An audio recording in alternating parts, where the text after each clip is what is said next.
When I was first taught to play and first taught to coach, one of the key things about the backswing was that it had to be wide. So if it was a really wide backswing, it was a good backswing. But is that correct?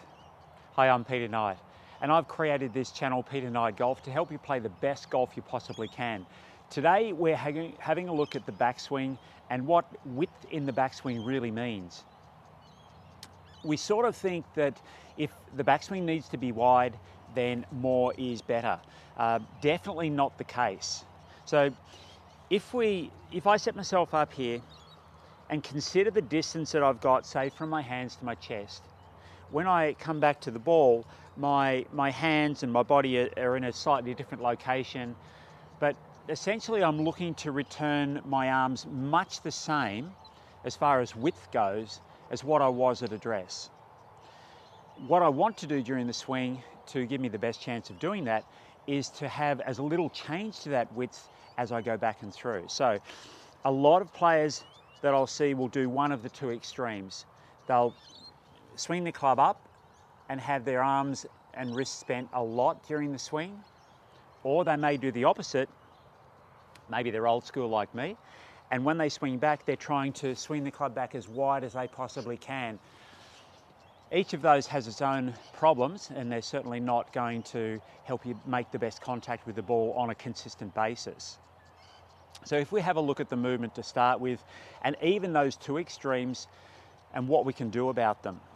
If we look at the second one first, a really wide one, if I try and stretch my arms, you can see my upper body starts to move away from the target. So my body moves out of being centered. So when I swing the club back correctly, if I keep my body centered, as I turn back to the top of the swing, there's very little or no drift with my body. I've got pressure shifting on both feet, but there's no drift with my body during that movement. When I swing the club down, again, I've got pressure shifting back towards my front foot, but again, no major movement, particularly with my upper body. If we keep the body centered, obviously that's going to make it a lot easier to strike the ball correctly. If we have a look at this second one, where the players swing the club back and they're not doing, the arms and the club are just picked up, they're not doing that because they are trying to do anything other than just swing the golf club, in their case, what they feel is quite normally. Now, typically that's going to occur because they know they need to pick the club up or swing the club up, and they literally pick it up. The other thing is that when the arms do all that work, the body tends to not turn too much. Let's say I take this bucket, and there's almost no weight in it, but if I was to, say, turn and throw it back towards this camera here, when I let it go, my arms would be straight. So it's almost like that flingy movement would swing my arms straight. So it hasn't taken any strength whatsoever or stretch to keep my arms straight. I certainly wouldn't throw the basket and have my arms move toward my body. Just the swinging force is not going to allow that to happen. Exactly the same thing would happen on the other side. If I was to throw the basket toward the target there, and again, rather than just standing here and throwing it with my arms, I actually allow my body to turn. Then again, when I let it go, my arms are going to be straight.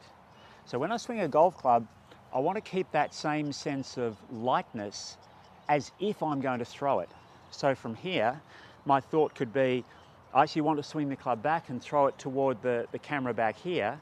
Of course, I'm not going to let go, but that's just that thought of letting my body turn rather than sort of making a muscular pickup effort. I've got much more momentum to create that motion. And in fact, one good way to practice that is to start the swing from here and then just let your body turn back. And a couple of checkpoints just so that you are able to retain that width without the arms collapsing is that when I make that motion, you can see that my body's turning, and when I've got to this point here, my back's pointing pretty much to the target, and my hands are sort of opposite my chest, or my chest is facing my hands at this point. Now my backswing won't finish there, but the momentum will carry me from there to the top of the swing. And again, I've still got like good structure and much the same distance from my chest to my hands as I had at address. It is definitely not a strength issue. If we look at like very young kids, even if they're 3 or 4 years old, they can swing the club back quite effectively, keeping that same width as they go back and through.